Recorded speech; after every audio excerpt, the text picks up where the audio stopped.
پاکستان میں جب 1973 کا کانسٹیٹیوشن بنتا ہے تو اس میں فیڈرل شریعت کورٹ کا ذکر نہیں ہوتا ہے. سپریم کورٹ، ہائی کورٹ، یہ ہماری جو جوڈیکیچر چیپٹر ہے، chapter part 7 of the constitution میں، اس میں یہ جو جوڈیشری کو بیان کیا جاتا ہے تو ان دو کورٹس کو بیان کیا جاتا ہے.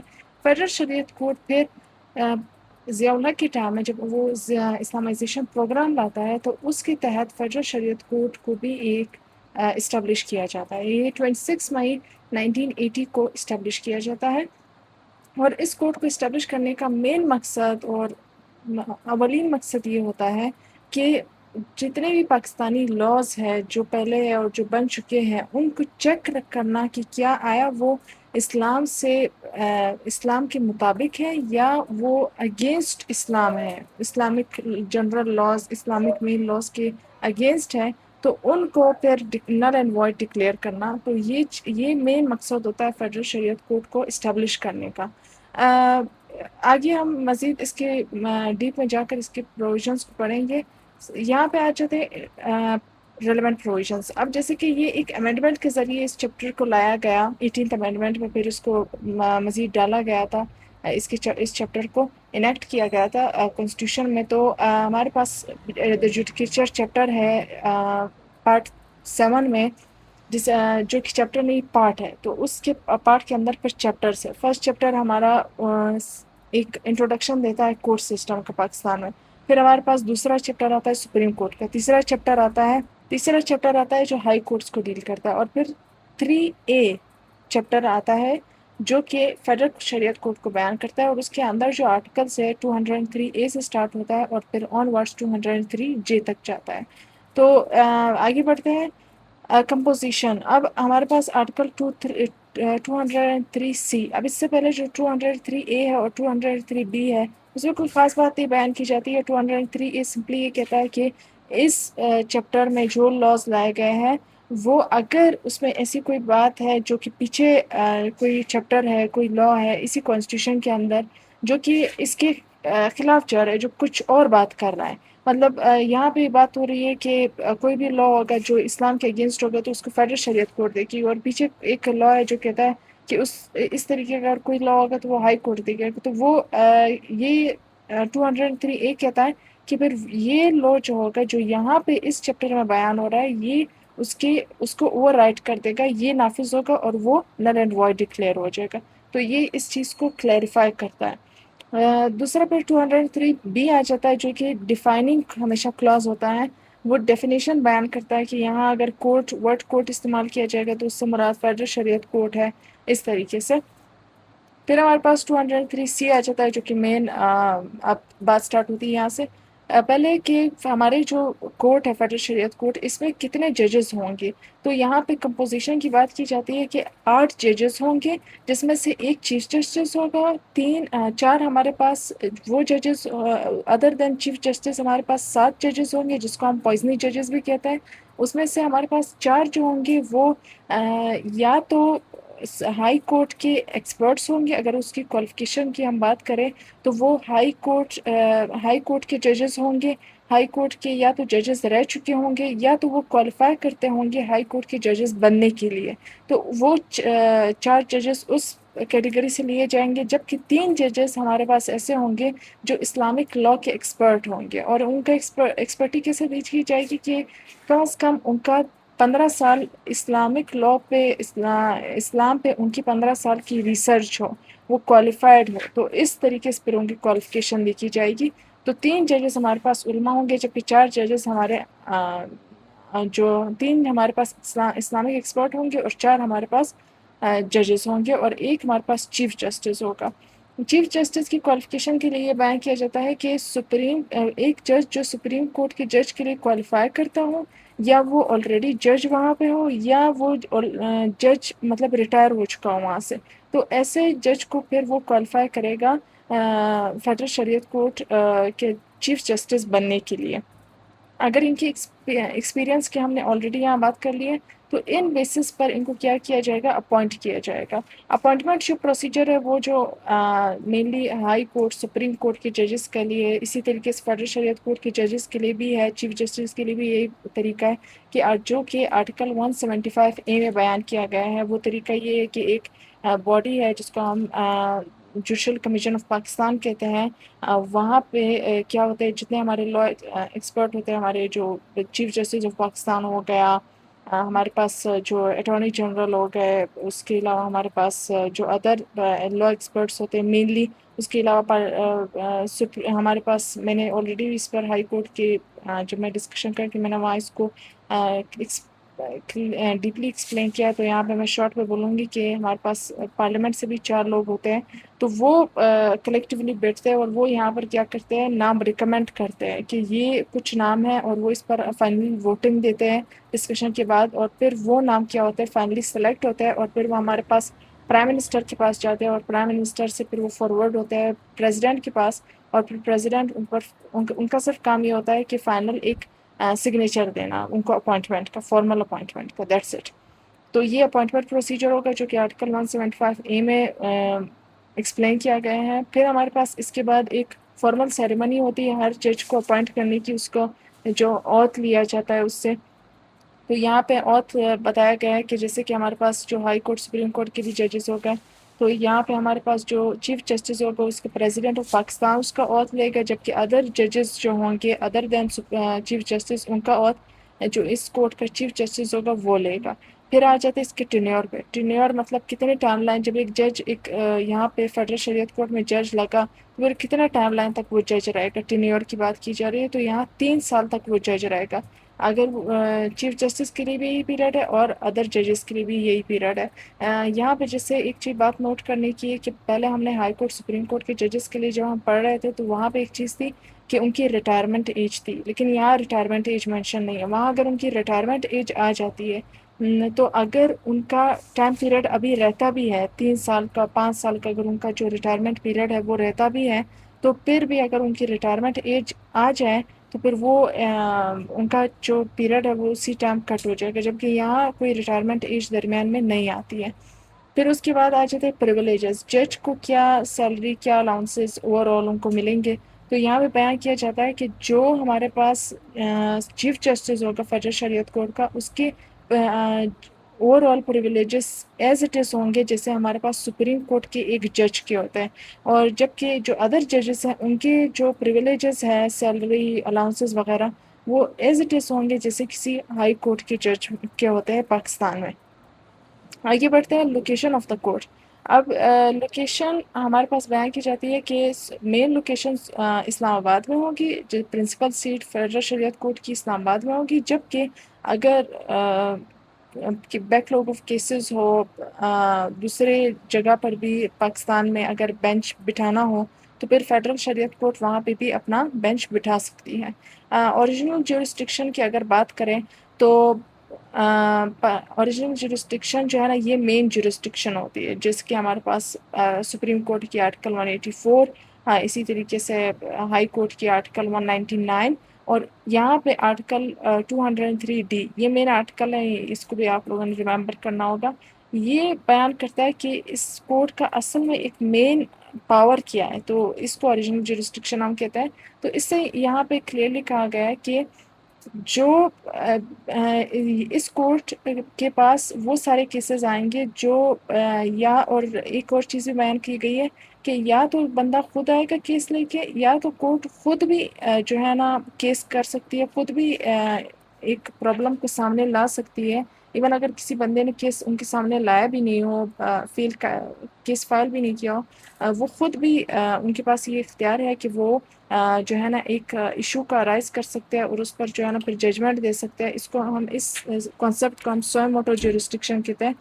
یہ پہلے ہائی کورٹ اور سپریم کورٹ کی بھی تھی، اب نہیں ہے، جبکہ اب صرف فیڈرل شریعت کورٹ کے پاس یہ اختیار ہے۔ تو یہاں پہ ہوتا کیا ہے کہ ایسا کوئی کیس جہاں پہ بات یہ کی جا رہی ہو، ایشو یہ رائز ہو کہ پاکستان میں کوئی لا ہے جو بنا ہے یا جو بن چکا ہے وہ اسلام کے خلاف ہے، تو کوئی بھی فیڈرل لا ہے یا کوئی پروویژنل لا ہے تو اسلام کے خلاف ہے، اسلام کی پروویژنس کے خلاف ہے، تو اس پر پھر جو ایشو ارائز ہوگا اور اس کو ایڈریس کرنا یہ فیڈرل شریعت کورٹ کا کام ہے. یہ ہم کہتے ہیں اوریجنل جورسڈکشن.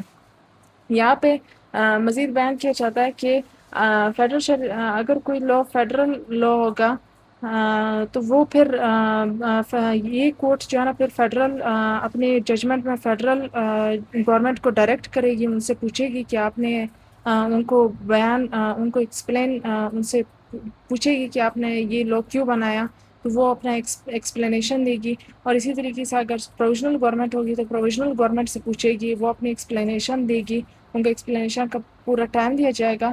اور پھر جو ہے نا اس لا کو اب یہ کورٹ اگر ڈکلیئر کر دے کہ نل اینڈ وائڈ اور اس کو ختم کیا جائے تو پھر وہ اس کا پروسیجر یہ ہے کہ اگر فیڈرل لا ہوگا تو پریزیڈنٹ کو ڈائریکٹ کرے گی، جبکہ اگر پروویژنل لا ہوگا تو گورنر کو ڈائریکٹ کرے گی، اور پھر پریزیڈنٹ فیڈرل لیول پہ، گورنر پروویژنل لیول پہ اس لا کو کیا کر دے گا، امینڈ کروانے کا ڈائریکشن دے گا کہ اس کو امینڈ کروایا جائے. اور یہاں سے پھر وہ ججمنٹ کے بعد وہ لا پھر پاکستان میں نل اینڈ وائڈ ہو جائے گا. یہاں پہ اگر ہم اس طریقے کے لاس کی مثالیں دیں تو اس میں بہت سارے ایسے کیسز آئے، جیسے کہ سوانا پاکستان میں جیسے ایک ٹریڈیشن ہے جس میں ہوتا کیا ہے کہ ایک لڑکی کو ایک ایز اے نقصان، ایک ایز اے کمپنزیشن اس کو کسی اور گھر میں شادی کے لیے دے دیا جاتا ہے، اس گھر میں جہاں دوسرے گھر کا ایک اختلاف ہو کہ اگر انہوں نے ہمارا یا قتل کیا، ہمارا تاوان کیا، تو یہ گھر ان کو تاوان میں اپنی ایک لڑکی دے دے شادی کے لیے. تو یہ ایک سوانا ایک ٹریڈیشن ہے جس کو ونی بھی کہتے ہیں. تو یہ جو ہے نا سپریم فیڈرل شریعت کورٹ نے اس کو نل اینڈ وائڈ ڈکلیئر کیا گیا ہے، اس کو کہا گیا ہے کہ یہ اسلام کے خلاف ہے. اس کے علاوہ چائلڈ ریسٹرینٹ ایکٹ جو 1929 جس میں منیمم ایج جو کہ قائد اعظم نے خود لڑا تھا، جس میں منیمم ایج جو تھی 16 ایئرس کر دی تھی لڑکا لڑکی کے لیے شادی کے لیے. تو یہ جو تھی نا اس پہ کیس آیا کہ یہ اسلام کے خلاف ہے، لیکن فیڈرل شریعت کورٹ کی ججمنٹ میں یہ کہا گیا کہ نہیں، یہ اسلام کے خلاف نہیں ہے. تو اس طریقے سے بہت سے ایسے کیسز بھی ہے جہاں پہ فیڈرل شریعت کورٹ کہتی ہے کہ یہ چیز اسلام کے خلاف ہے، تو پھر وہاں پھر وہ لا پھر ان افیکٹو بھی ہو جاتا ہے پاکستان میں. یہ اس میں اسی اوریجنل جورسڈکشن سے ہم یہ بھی سمجھ سکتے ہیں فیڈرل شریعت کورٹ کی ایگزسٹنس کیوں ہے پاکستان میں. تو آگے بڑھتے ہیں. ریویژنری جورسڈکشن. اب 3 ورڈز ہوتے ہیں ہمارے پاس، ایک ہوتا ہے اپیل، ایک ہوتا ہے ریویژن، ایک ہوتا ہے ریویو. اپیل یہ ہوتا ہے کہ ایک کورٹ کے ججمنٹ کے خلاف یا ایک کورٹ کے کسی بھی درمیان میں ٹرائل جا رہی ہے وہاں پہ، کوئی بھی وہ آرڈر دے، اس آرڈر کے خلاف آپ کیا کریں، اس کے ہائر کورٹ میں آپ جا کر اپیل کی درخواست کریں، اور پھر وہ کورٹ کیا کرتا ہے، شروع سے اوور آل اس کے کیس کو سنتا ہے اور اس کیس پر فائنل ججمنٹ دیتا ہے. جبکہ پھر دوسری چیز ریویژن آتی ہے. ریویژن میں کیا ہوتا ہے کہ ایک کورٹ کے آرڈر اور ایک کورٹ کے فائنل آرڈر، مطلب اس میں ہم یہ کہہ سکتے ہیں کہ ججمنٹ کے خلاف آپ جائے اس سے ہائر کورٹ میں اور آپ کہہ دیں کہ یہ جو ہے نا جبکہ ریویژنری جورسڈکشن ریویژن میں کیا ہوتا ہے کہ ایک کورٹ کے آپ جو اس نے فیصلہ دیا ہے دوسرے اس سے ہائر کورٹ میں آپ جاتے ہیں، اور آپ صرف یہ یہاں پہ وہ کورٹ یہ کرتی ہے ریویژن میں کہ وہ اس کورٹ میں صرف اوپر سے دیکھتی ہے کہ آیا اس کورٹ میں جو مین ایشو جو ارائز ہوتا ہے جس کے لیے یہ ہائر کورٹ میں جاتا ہے کہ آیا یہ جو ججمنٹ پاس کی گئی ہے اس میں جو اسپیسیفک یہ چیزیں یہ انلیگل ہے یا یہ کورٹ نے صحیح سے فیصلہ نہیں کیا ہے، تو وہ صرف ان مین پوائنٹس کو دیکھتی ہے، وہ مین ہائی لائٹڈ پوائنٹس کو دیکھتی ہے. وہ شروع سے مکمل وہ کیس اسٹارٹ نہیں کرتی، صرف ہائی لائٹڈ پوائنٹس کو دیکھتی ہے اور اس پر پھر دیکھتی ہے کہ ہاں یہ صحیح ہے یا یہ غلط ہے. تو اس کو ہم ریویژن کہتے ہیں کسی اور کورٹ کی ججمنٹ پہ. اور اس میں تیسری چیز آ جاتی ہے ریویو. ریویو میں کیا ہوتا ہے کہ آپ اپنے جو آپ نے ججمنٹ دیا آپ اس کو ریویو کرنا، اس کو دیکھنا ایک بار پھر سے، تو اس کو ہم ریویو کہتے ہیں. تو یہ ان تینوں کا فرق آ جاتا ہے. یہاں پہ ریویژنری جورسڈکشن دی گئی ہے فیڈرل شریعت کورٹ کو 203 میں، جس میں ہائی کورٹس جو ہے پاکستان میں ان سے جو ججمنٹس ہوگی ان کی وہ فیڈرل شریعت کورٹ میں جا سکتی ہے ریویژن کے لیے. لیکن صرف جو ہمارے پاس حدود لاز میں کے اندر جو ججمنٹ ہوگی، کسی نے اگر حدود کرائم کیا ہو یا چوری کی ہو، اسی طریقے سے اگر کسی پر جھوٹا بہتان لگایا ہو، تو یہ حدود لاز یہاں پہ ایکٹیو ہوتے ہیں. تو یہ اگر اس کے اندر اگر ہائی کورٹ نے ججمنٹ دی ہے تو پھر وہ ججمنٹ ہمارے پاس کیا ہوتی ہے، صرف وہ ججمنٹ جاتی ہے ریویژن کے لیے فیڈرل شریعت کورٹ میں، جبکہ عام حالات میں جتنا ہوتا ہے ہمارے پاس ریویژن ہوتا ہے، اپیل ہوتی ہے، وہ پھر ہائی کورٹ سے سپریم کورٹ جاتی ہے۔ تو یہاں پہ ایک چیز میں یہ چیز آپ کلیئر ہونی چاہیے، تو یہ یہاں پہ ریویژن کے لیے جائے گی اور وہ اس کو دیکھ سکتی ہے، اور اس میں کچھ مین پوائنٹس ہیں، اور وہ پوائنٹس یہ کہ وہ اس میں یہ نہیں کر سکتی کہ اگر کسی بندے کو معاف کیا گیا ہو تو وہ یہ کو فیڈرل شریعت کورٹ اس کو اس کی معافی واپس سزا میں تبدیل کر دے، اکوائٹل کنوکشن میں تبدیل کر دے۔ یہ کورٹ کے پاس اختیار نہیں ہے، جبکہ یہ اختیار ہے کہ وہ اس سینٹنس کو زیادہ کروا سکتی ہے۔ کسی کو سزا دی گئی اگر 5 سال تو وہ 10 سال کروا سکتی ہے۔ اسی طریقے سے کوئی اگر سزا ہے تو اس کو معاف کروا سکتی ہے، لیکن کسی معافی کو سزا میں تبدیل نہیں کر سکتی۔ یہاں ایک مین پوائنٹ یہاں پر ڈالا گیا ہے۔ تو آگے بڑھتے ہیں پھر پروسیجرل پاورز۔ 203 میں دیکھا گیا کہ کیسے کورٹ اپنے اوور آل اپنے کورٹ کو کیسے پروسیس ہوگا، کیسے ایک کیس اندر آئے گا، ٹرائل میں کیسے جائے گا، فائنل ججمنٹ کیا ہوگی، اس کے پروسیجر کے لیے کون سا لا فالو کیا جائے گا۔ تو پاکستان میں جو CPC ہے، سول پروسیجر کوڈ 1908، وہ یہ آرٹیکل کہتا ہے کہ اس کے تحت فیڈرل شریعت کورٹ اپنا پاورز، اپنے پروسیجرل پاورز ایکسرسائز کرے گی۔ مطلب وہ لا جیسے کہتا ہے کہ کیسے کسی بندے کو اپنے سمن کرنا ہے، بلانا ہے کورٹ کے اندر، کیسے کسی ایکسپرٹ کو بلانا ہے کورٹ کے اندر ایٹسیٹرا۔ تو یہاں پر یہ بات کی گئی ہے کہ پروسیجرل پاور ساری CPC سے لی جائے گی۔ آگے اس میں ایک اور چیز بھی ہے کہ ریویو پاور بھی اسی کے اندر بتائی گئی ہے کہ فیڈرل شریعت کورٹ کے پاس یہ اختیار ہے کہ وہ ریویو کر سکتی ہے اپنی ججمنٹ کو۔ آگے بڑھتے ہیں، appeal to the Supreme Court شریعت بینچ ود ان 60 days۔